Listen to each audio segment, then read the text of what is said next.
Part 3 of the boxer shorts is going to start with the waistband. We're going to put right sides together and sew the opening shut. So take it to your machine and start on the 0, the straight stitch. Always do a back stitch when you start and just sew this closed, doing a back stitch when you get to the end. And then we're going to move to our 7, our seam finish, and do the zigzag again, back stitching when you start and when you end. And this is going to be your result. Now lay your shorts out or hold them up, and the side that kind of hangs up the back is the back of your shorts. And this is important because I want to kind of line up this seam with my back seam. We'll just kind of keep ugly things to the back. So flip your shorts over, line these up. This is going to be the starting place for attaching your waistband to your shorts. We are attaching the top of the waistband to the top of the shorts. Line up these 2 seams, and you can use pins or clips here. And then every about hand width apart, you're going to make sure that the top of the shorts and the top of the waistband line up perfectly and put another pin or clip. And you're just going to go around and do this all the way around, making sure that they line up completely.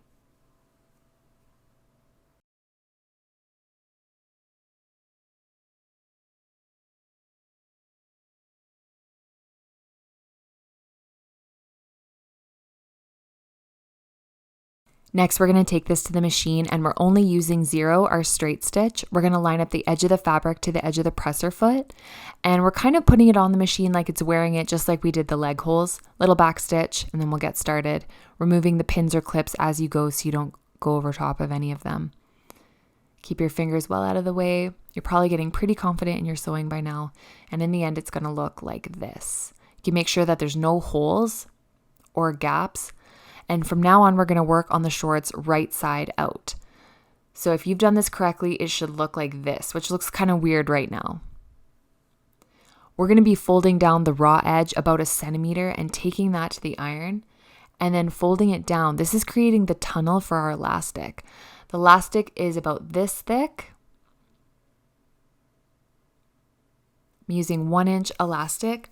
So we want to make this really even, folding it over and ironing it. We are not sewing or pinning this part yet until we fold it over and iron it like that.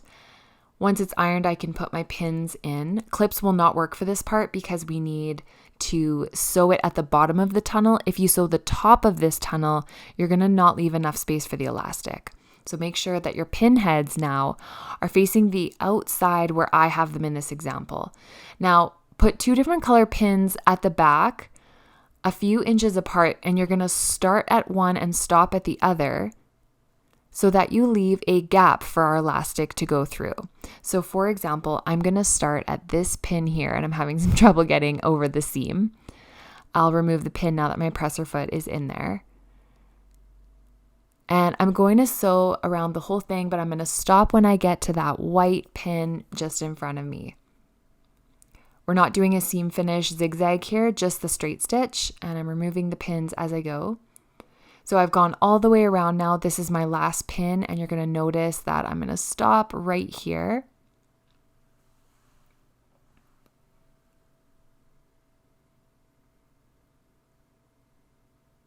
I can take my pin out, and this is going to be where the elastic goes.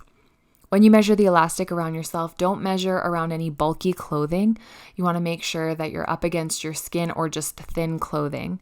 This should be tight but still comfortable, and you're just going to cut right where you think that spot is with your scissors.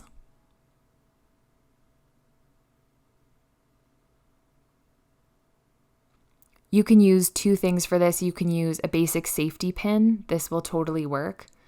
Close it up and put it through the tunnel. You're just going to scrunch it along. Or you can use these guys. So you just put that in there. And this goes really fast, much faster than a safety pin. A safety pin is better to use if you haven't sewn your tunnel very straight and it narrows at some points, then you might have to use the safety pin. You want to hold on to that edge so it doesn't go all the way through. And then you're going to put this on top of itself flat and sew over about 3 times. So forward, backward, forward. I'll show you on my machine. I go once, back, and then forward, just so that doesn't come apart in my shorts at all. Now I'm just going to adjust this until the elastic lays flat, and I want to make sure that it's not twisted anywhere. My very last step is to close up that tunnel. Little back stitch. Close it up. Right over the seam. Trim up any of your loose strings before you hem this in. And your completed shorts are going to look like this.